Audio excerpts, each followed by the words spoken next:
principalmente eu, porque Deus falou muito em relação a essa palavra comigo, não só essa semana, mas por alguns anos atrás, aos quais eu vinha protelando muitas coisas em minha vida. E o que nós vamos falar hoje?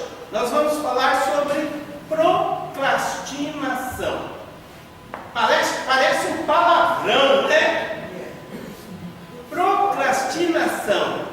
O que é procrastinar? Significa você deixar de fazer aquelas coisas que nós sabemos que temos que fazer, ou até aquelas coisas que na verdade não temos que fazer agora, mas se fizéssemos, nos ajudaria a prosperar muito mais. E eu estou cada vez mais convencido que a procrastinação é uma estratégia do inimigo sobre a vida de cada um de nós. Para quê? Para nos paralisar, para que sintamos derrotados, para que nos trazer uma inquietação no coração, nos trazer um sofrimento. E que sofrimento é esse? É ver que nós não conseguimos ir para frente, ver que nós patinamos e estamos sempre no mesmo lugar. E algo importante que a procrastinação vem fazendo é que nós desconfiamos de Deus. E sabe que isso é muito perigoso, porque a desconfiança tira a fé. E a fé é algo precioso dentro de nós. Sem fé, a Bíblia diz que ninguém agrada a Deus. Sem fé, é difícil nós alcançarmos qualquer coisa que seja. E eu quero aqui começar lendo alguns textos. Quando veio a ideia de falar sobre esta situação de procrastinação que nós temos, de deixar as coisas que nós tínhamos que fazer hoje para amanhã, ou para um destino incerto, eu falei: Deus, mas me dá algumas referências bíblicas. E daí a gente, como o pastor José Soares sabe, a gente vai lá para a concordância, né? A concordância bíblica, para ver o que a Bíblia fala sobre esse assunto. E eu realmente me espantei, irmãos. Existe muitas referências que falam sobre isso e nos alerta sobre isso. E eu quero começar com uma que eu achei em especial, que apóstolo Paulo, ele fala para a igreja de Éfeso, capítulo 5, versículo de 15 a 17. Éfeso, capítulo 5, de 15 a 17. E aqui ele fala 5 ideias em 3 textos, 3 versículos. E o versículo 15 diz: portanto, vede prudentemente como andais, não como nécios, mas como sábios, remindo o tempo, porquanto os dias são maus. 17. Por isso não sejais insensatos, mas entendei qual seja a boa vontade do Senhor. Aqui eu quero destacar as 5 ideias principais rapidamente nesses versículos. Primeira, vede prudentemente como andais. Aqui Paulo, ele exorta a gente estar se reavaliando. Segundo, remindo o tempo. O que é remindo o tempo? Encurtando, antecipando. E por que ele disse esse remindo o tempo? Mais para frente no versículo, a causa desse porquê, ele diz: porque os dias são maus. E no versículo 17, mais uma ideia aqui: por isso não sejais insensatos. O que é uma pessoa insensata? é uma pessoa descuidada. Tem um texto na Bíblia que diz que o insensato construiu uma casa sobre areia, mas o sábio construiu sobre a rocha. Entendei, e por último, entendei qual seja a vontade do Senhor. Abaixe suas cabeças, eu quero estar orando agora. Querido Deus, a sua palavra vai ser semeada agora nesta noite, Pai. Não deixe que o inimigo roube esta palavra, Senhor, e que, Senhor Jesus, nós possamos aproveitar, Pai, aquilo que Tu tens, Senhor, a fazer, Senhor, nesta noite, em nossas vidas.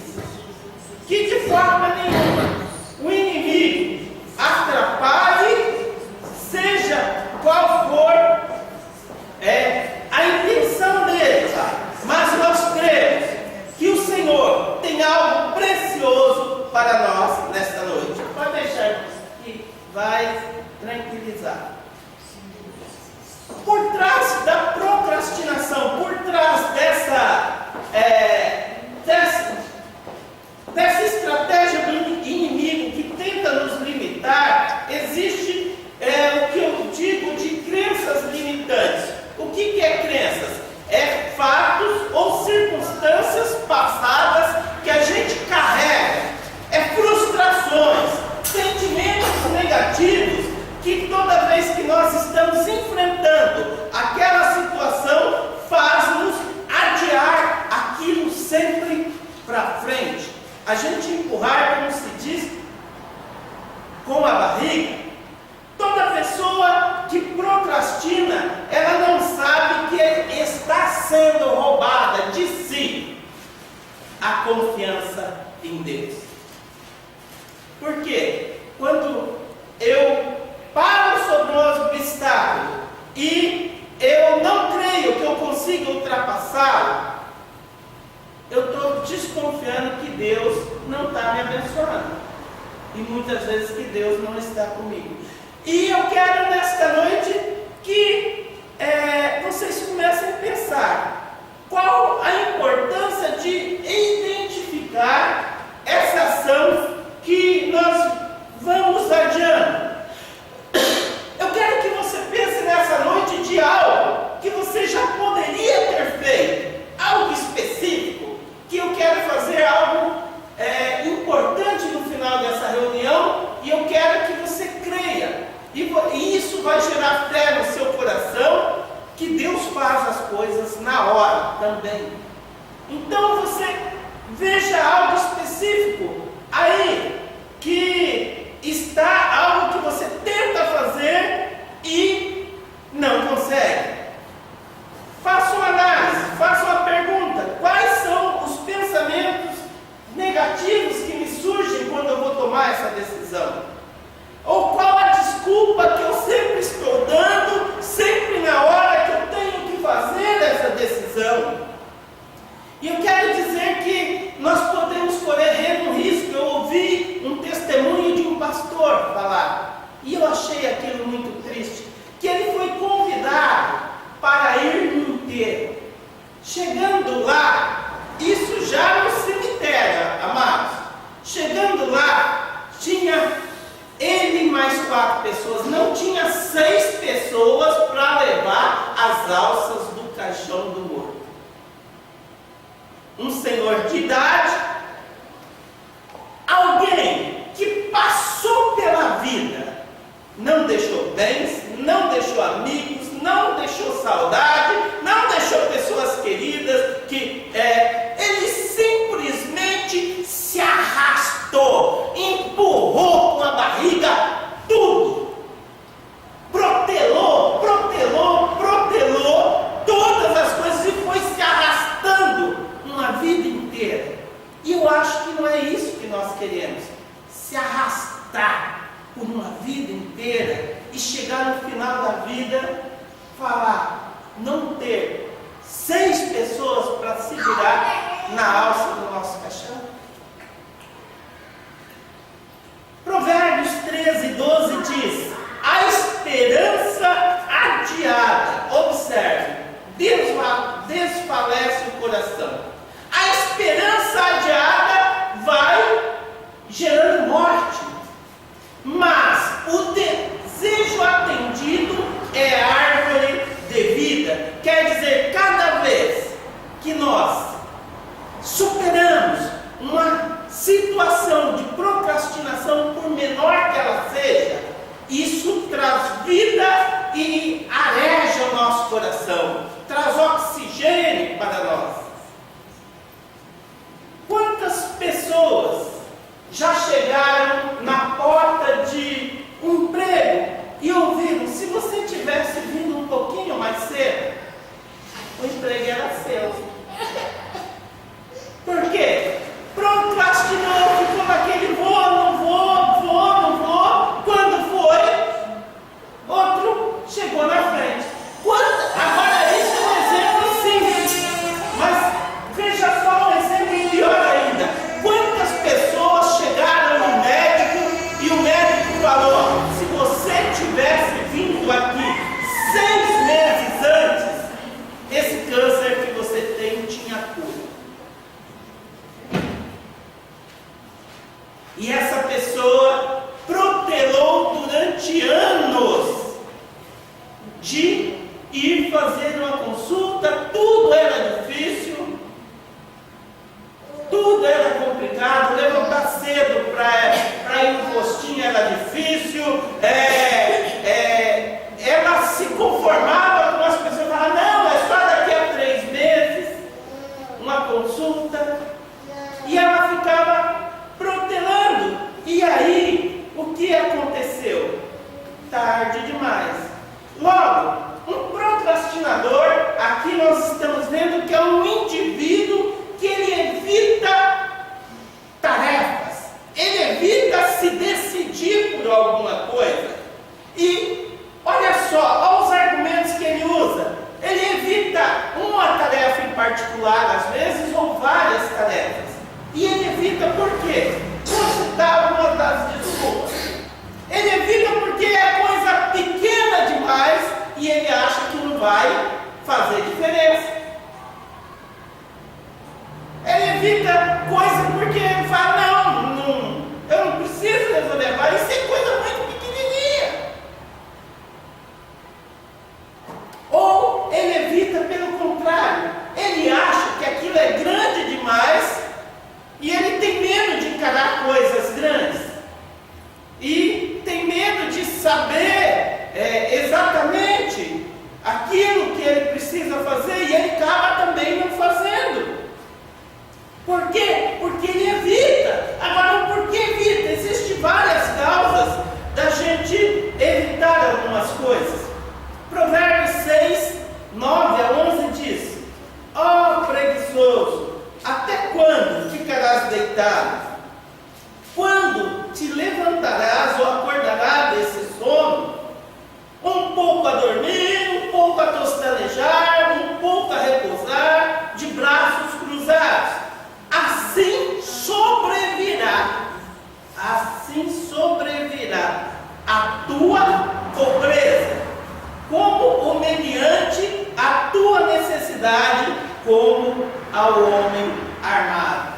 Com estes versículos eu tenho um argumento para o primeiro ponto, que é: não deixe nunca para amanhã aquilo que você pode fazer hoje. Sempre vai ser mais fácil hoje do que depois.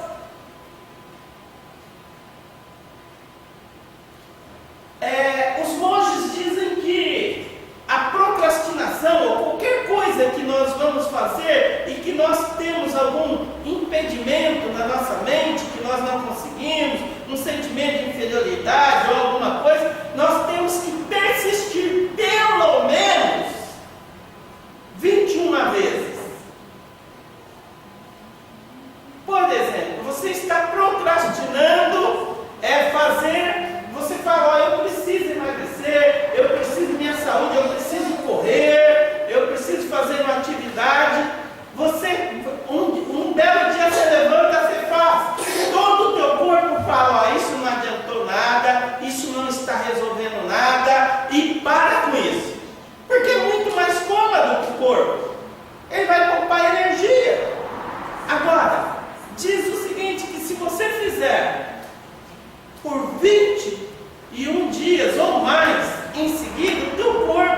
ele vai falar: este rapaz está decidido. E se ele está decidido, agora não tem mais jeito, nós vamos ter que ajudá-lo a levantar todos os dias, e o seu corpo lhe prepara para todos os dias tomar aquela decisão.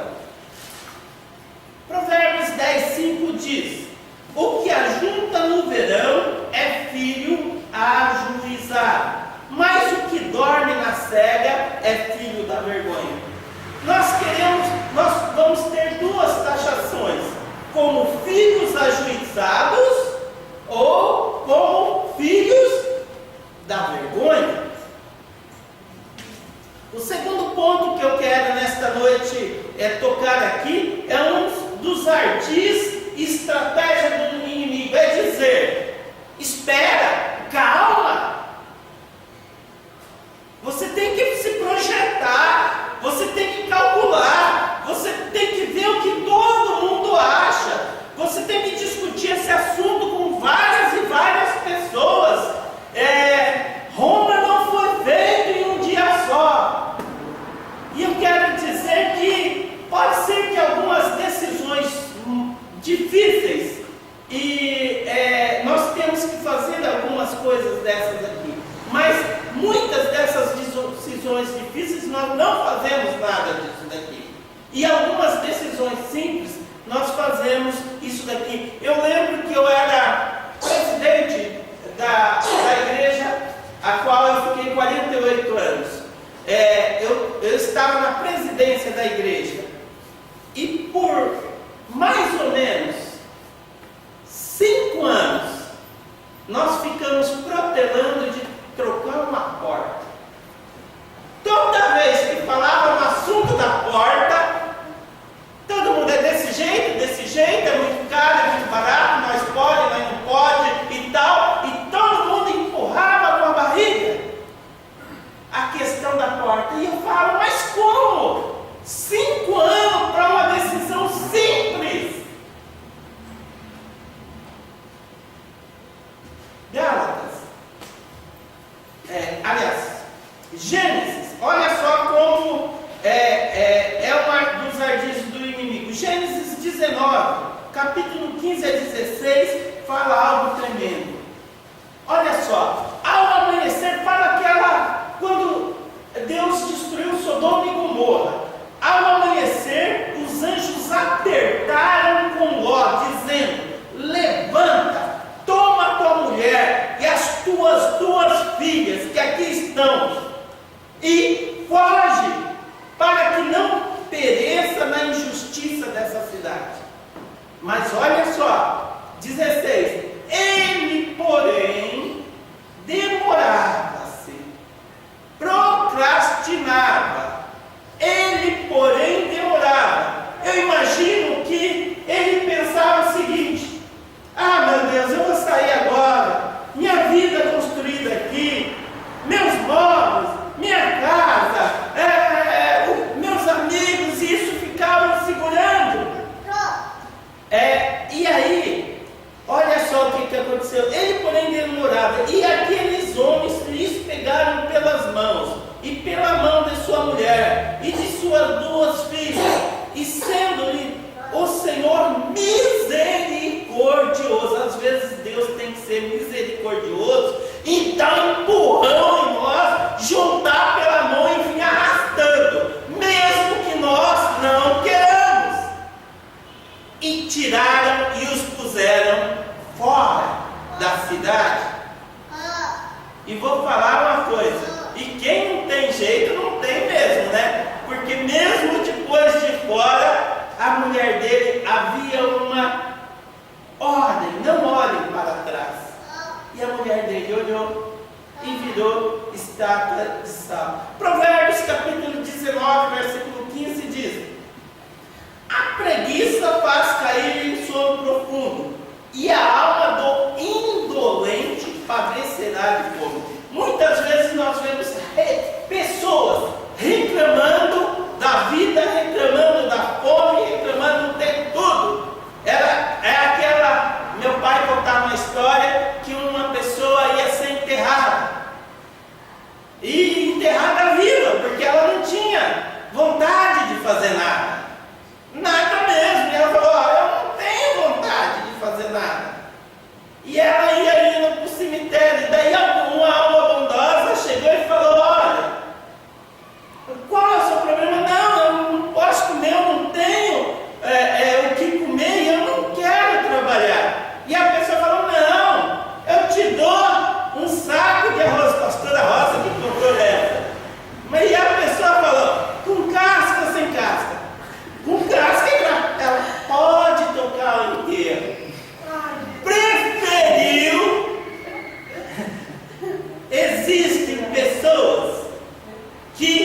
pela preguiça ela padecerá de fome. Mateus 8:22. Jesus, porém, disse-lhe: segue-me e deixa os mortos sepultar os seus mortos.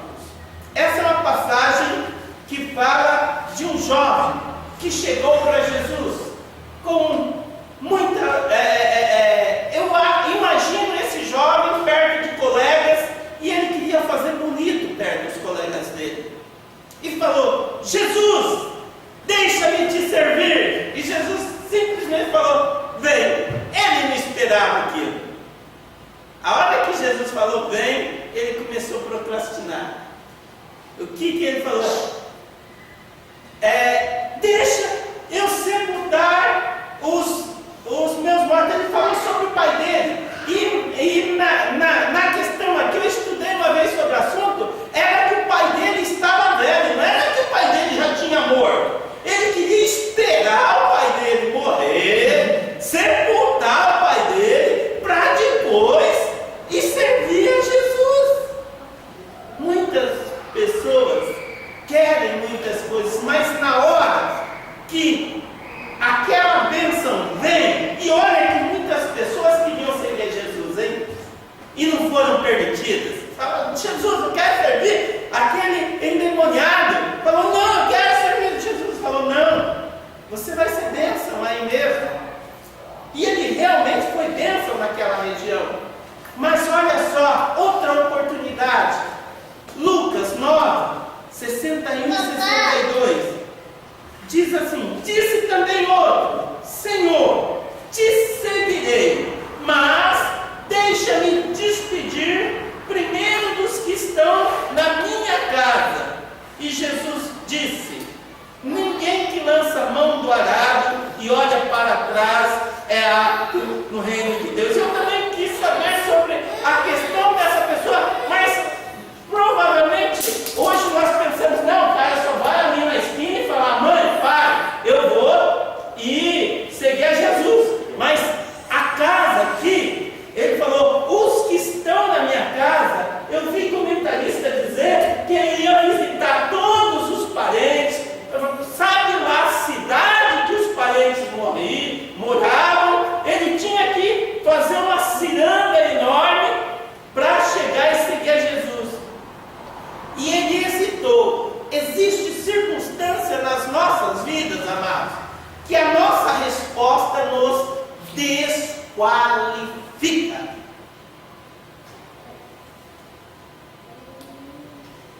Vou repetir: existe circunstância em nossas vidas que estamos para ganhar a bênção, mas a nossa resposta nos desqualifica. Atos 24, 24 e 25. Olha só, essa é tremenda. E alguns dias depois, vindo Félix com a sua mulher Drusila, que era judia, mandou chamar a Paulo e ouviu acerca da fé em Cristo, tratando ele da justiça, da temperança, do juízo vindouro. Félix ficou espavorido, apavorado, e respondeu: por agora vai-te. Estando eu a vagar, ou tendo eu uma outra oportunidade, te chamarei. Queridos, a salvação estava na porta da casa daquele homem. Era o momento exato dele falar: eu aceito, eu quero isso que você está falando. Mas pessoas como essa chegam a dizer o seguinte: por um momento eu pensei em aceitar, mas ele falou: não, outra oportunidade, quando eu tiver mais calma. Agora eu estou apavorado. Você acha que uma pessoa dessa se converteu, aceitou a Jesus? Terceiro ponto: Deus tem um tempo, e nós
ali o rei fala o seguinte: tudo tem um tempo determinado, rei Salomão, e há tempo para todo propósito debaixo do céu. Olha só, tudo tem um tempo determinado. E nesse tempo é o tempo da sua escolha. E se nós protelarmos? E se nós sairmos desse tempo determinado? O que acontecerá? Eclesiastes 8:5, Salomão fala um pouco mais disso. Quem guardar o mandamento não experimentará nenhum mal, e o coração sábio discernirá o tempo e o juízo. O coração sábio, amados. Romanos 13:11 diz o seguinte: isso digo, conhecendo o tempo, que já é hora de despertarmos do sono, porque a nossa salvação está agora mais perto de nós do que quando nós aceitamos a fé. E quarto e último ponto: adiar a obediência a Deus adiar a obediência a Deus nos leva à desobediência. Adiar, quando nós adiamos, nós temos que obedecer. E quando nós o fazemos, nós não temos desculpa, nós somos desobedientes. E olha o que a desobediência faz com o nosso amanhã. Olha só, Êxodo 16, 19 e 20. E disse-lhes Moisés: ninguém deixe dele para amanhã. Estava se referindo ao maná. Eles, porém, não deram ouvidos a Moisés. Antes, algum deles deixaram dele para o dia seguinte, e que o bicho cheirava mal, por isso se indignou Moisés contra eles. Estamos dando ouvido ao profeta, ou queremos que o mantimento nosso de amanhã se apodreça? Estamos dando ouvido ao profeta, ou nós queremos que o nosso mantimento que nós ajuntamos apodreça? Eclesiastes 10:12 diz: nas palavras da boca do sábio há favor, porém os lábios do tolo o devoram. Provérbios 21:25 diz: o desejo do preguiçoso mata, porque sua mão recusa-se a trabalhar. Provérbios 27:1: não presumas o dia da manhã, porque não sabe o que ele trará.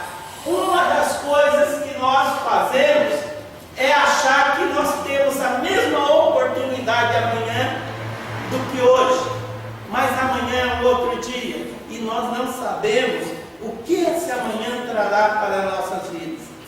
E João 4:35 diz: não dizeis vós que ainda há 4 meses até que venha a ceifa? Eis que eu vos digo: levantai-vos os olhos e vede as terras que já estão brancas para a ceifa. Queridos, muitas vezes a felicidade está aí, ela chega, nós vemos frutos, mas alguns, quando a colheita chega, alguns ficam alegres: eu vou colher muito. Outros ficam tristes: eu vou trabalhar muito para colher. Olha a visão. Uns ficam alegres porque eu vou colher muito, outros ficam tristes porque vão trabalhar.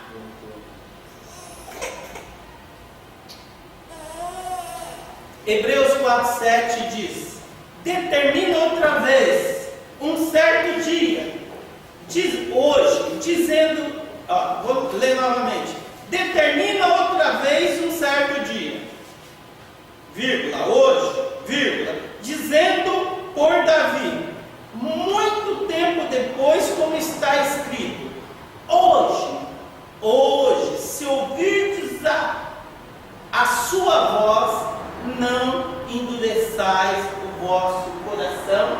E eu já estou terminando. Em 2006 a 2007, Deus falou comigo tremendamente. Me deu um ministério, me deu uma tarefa, a qual muitos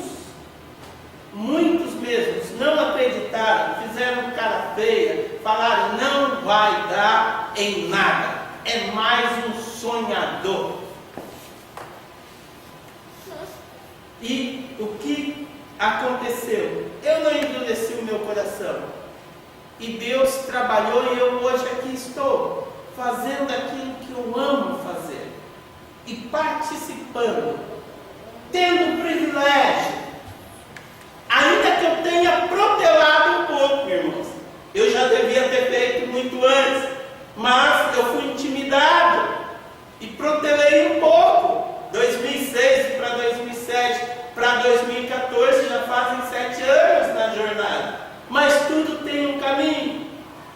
Agora, eu quero concluir e quero fazer algo diferente. E eu quero falar algumas conclusões para você que eu fiz. O que fazer para dissolver e curar todos os pensamentos negativos? E eu vou fazer nessa noite algo talvez pareça esquisito para o seu coração. Diferente demais, mas é algo que eu fiz durante anos na minha vida. Vou ser sincero, a procrastinação é igual ao pecado, todo dia vem. E a gente vai ter que vencer ela diariamente, todo dia. Mas, ultimamente, eu tenho vencido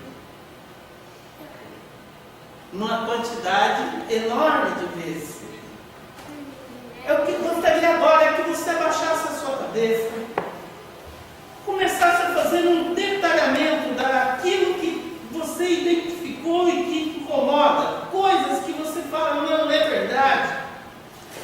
Já faz anos que eu estou tentando resolver essa situação, já faz anos que muito baixinho mesmo a música, já faz anos que eu estou lutando com isso.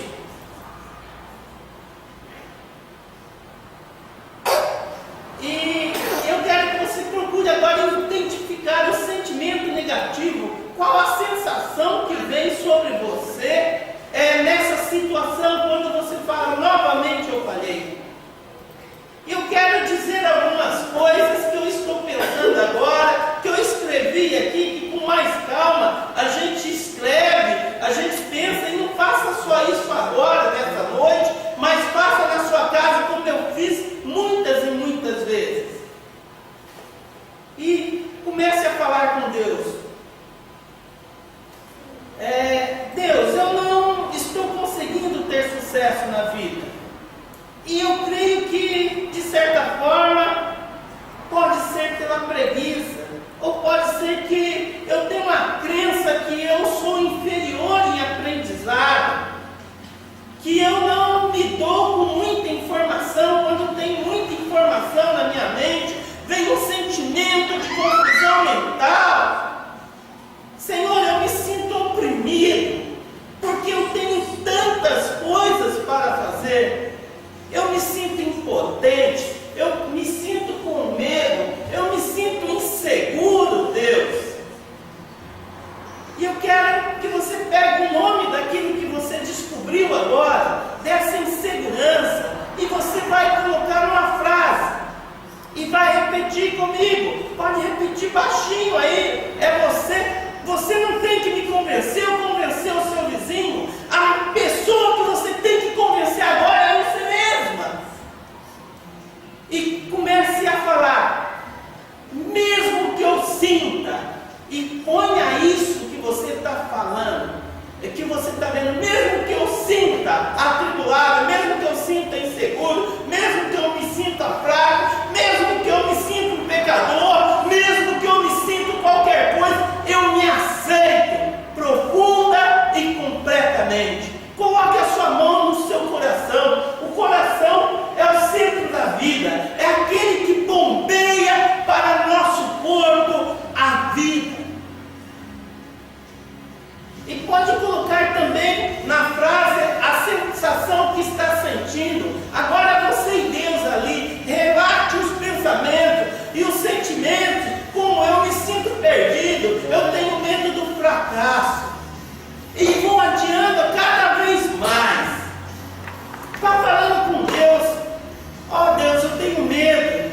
para depois. O que eu tenho que fazer? Eu sinto tanta ansiedade, e essa ansiedade me paralisa. São tantas coisas ao mesmo tempo, e eu não sei priorizar qual começar primeiro. Me ajuda, Senhor, me direciona. Eu confio em Ti, fale comigo. Eu não quero mais deixar tudo para depois. Eu sei que isso me atrapalha. Eu sei que eu já poderia ter ido muito mais longe. Eu sei que eu poderia ser muito mais feliz. Eu sei que eu poderia me aceitar melhor. Mas me ajude a não desistir, a continuar lutando. Senhor, eu creio que eu posso ser vencedor com o seu auxílio. Eu não quero mais sabotar o meu sucesso. Eu não quero mais deixar de fazer as coisas que eu tenho para fazer. E eu me aceito completa e profundamente. Pode ser que algumas pessoas nesse momento, amados, tenham sensação estranha, bocejamento, incômodo, tontura. Pode ser que isso esteja passando por um ouvido teu e saindo pelo outro. Mas faça uma força. Existe uma unção aqui agora. Existe algo agora para você receber. Agora observe a sensação a qual está em você. Se há um alívio, se a tensão perdeu ou se aumentou essa intensidade. Se os pensamentos negativos são os mesmos, ou se foram embora, ou se você já vê a esperança de poder vencê-los, ou se eles ainda estão mais agressivos. E não somente nesta noite, mas eu gostaria que você mantesse aquecido isto no seu coração, e ao chegar na sua casa, eu aprendi algo que eu vou ensinar mais para frente. É uma pregação como ser sábio e inteligente. Nós vimos na quarta-feira que nós temos uma parte do cérebro que grava informações somente por 24 horas. Nós dormimos, parece que aquela informação é deletada da nossa mente. Mas eu peço que você, na sua casa, continue a desabafar com Deus, a pedir que Deus mude a sua sorte e o capacite a vencer. E eu creio que enfraquecerá as argumentações instaladas na sua vida, e que dia a dia, se você manter aquela fé, aquela força, dia a dia, essa força do inimigo que tem feito você parar, que tem feito você não alcançar o melhor do Senhor nesta terra, vai se acalmar, vai se subjugar à presença do Senhor, e você começará a ter vida. E gostaria que depois de tudo isso, você terminasse falando coisas positivas, e da seguinte forma: Senhor, por todo esse processo, eu darei um passo de cada vez. Não vou desistir, porque eu me aceito completa e profundamente. Deus me perdoou, eu também me perdoo. E as seguintes perguntas também pode te ajudar. Você se sente feliz ou sem esperança? Você se sente desesperado? Você se sente incapaz de encarar o dia a dia? Você sente que a vida é um fardo? Você sente que é um peso para os seus familiares? Você sente que não vale a pena viver? Você tem pensado em morrer e que a vida não vale a pena? Você tem orado e rezado para Deus o levar? Você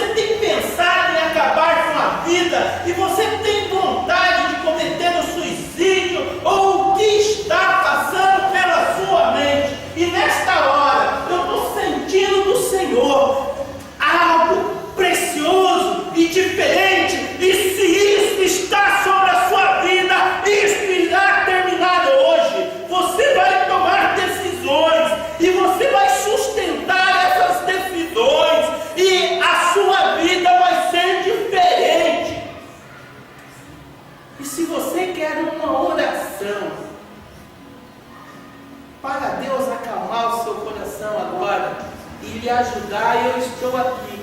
E quero orar, e quero ungir a sua vida. E já estou terminando. Logo em seguida, o pastor José Soares vai ministrar a outra parte. Mas, se você tem isso nesta noite, eu quero repartir com você algo que Deus me deu, algo que Deus fez na minha vida e que me tornou muito mais que vencedor. Deus Todo-Poderoso, abençoa a Jennifer, Pai. Senhor, toda confusão de mente, Senhor, tudo aquilo, Senhor, que tem de alguma forma, Senhor, paralisado a tua serva, de ela receber tudo aquilo que tu tens de melhor nessa terra para esta vida agora, Senhor.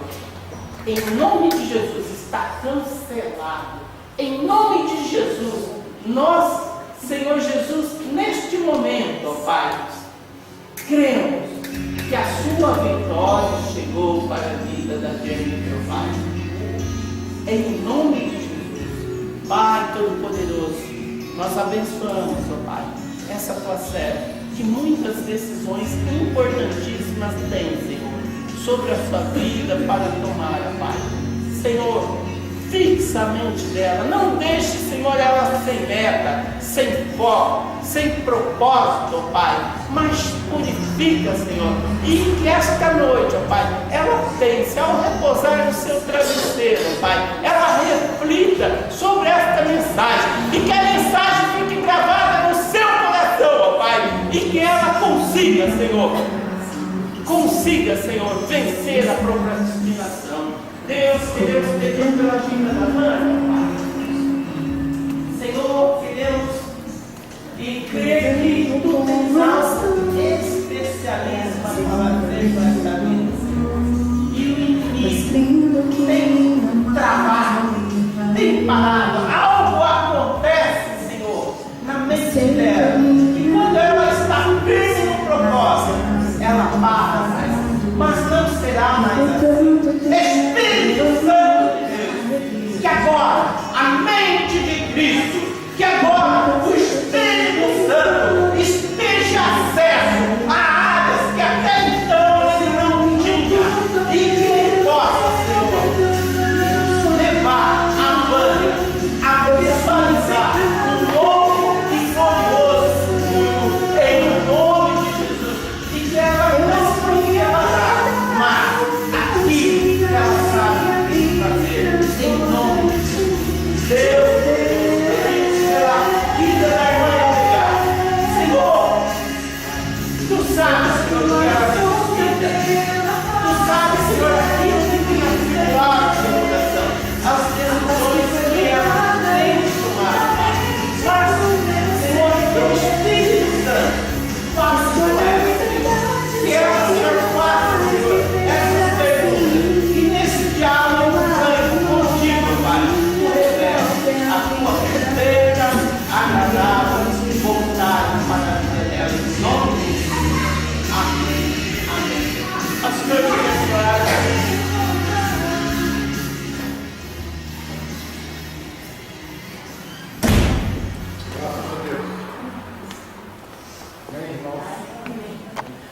Aleluia, Senhor.